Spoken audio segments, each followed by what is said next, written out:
Os apóstolos voltaram e contaram a Jesus tudo o que tinham feito e ensinado.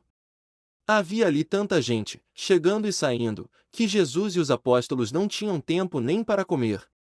Então ele lhes disse: Venham. Vamos sozinhos para um lugar deserto a fim de descansarmos um pouco. Então foram sozinhos de barco para um lugar deserto. Porém muitas pessoas os viram sair e os reconheceram. De todos os povoados, muitos correram pela margem e chegaram lá antes deles.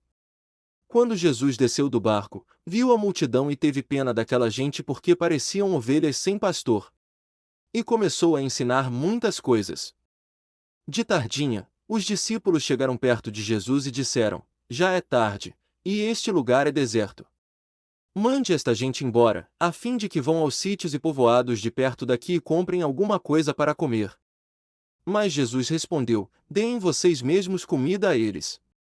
Os discípulos disseram: Para comprarmos pão para toda esta gente, nós precisaríamos de 200 moedas de prata. Jesus perguntou: Quantos pães vocês têm? Vão ver. Os discípulos foram ver e disseram: Temos 5 pães e 2 peixes. Então Jesus mandou o povo sentar-se em grupos na grama verde. Todos se sentaram em grupos de 100 e de 50. Aí Jesus pegou os 5 pães e os 2 peixes, olhou para o céu e deu graças a Deus. Depois partiu os pães e os entregou aos discípulos para que eles distribuíssem ao povo. E também dividiu os 2 peixes com todos.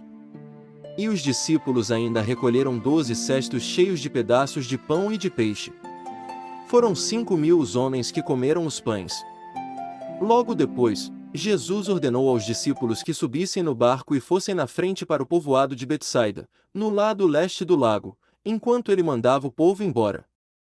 Depois de se despedir dos discípulos, Jesus subiu um monte a fim de orar ali. Quando chegou a noite, o barco estava no meio do lago, e Jesus estava em terra, sozinho. Ele viu que os discípulos estavam remando com dificuldade porque o vento soprava contra eles. Já de madrugada, entre as 3 e as 6 horas, Jesus foi até lá, andando em cima da água, e ia passar adiante deles.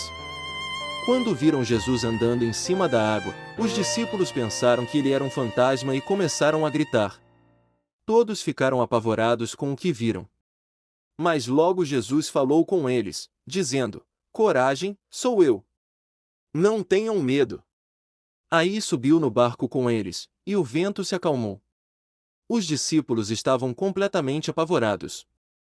É que a mente deles estava fechada, e eles não tinham entendido o milagre dos pães.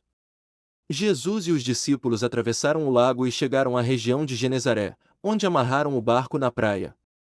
Quando desceram do barco, o povo logo reconheceu Jesus. Então, eles saíram correndo por toda aquela região, começaram a trazer os doentes em camas e os levavam para o lugar onde sabiam que Jesus estava. Em todos os lugares aonde ele ia, isto é, nos povoados, nas cidades e nas fazendas, punham os doentes nas praças e pediam a Jesus que os deixasse pelo menos tocar na barra da sua roupa. E todos os que tocavam nela ficavam curados.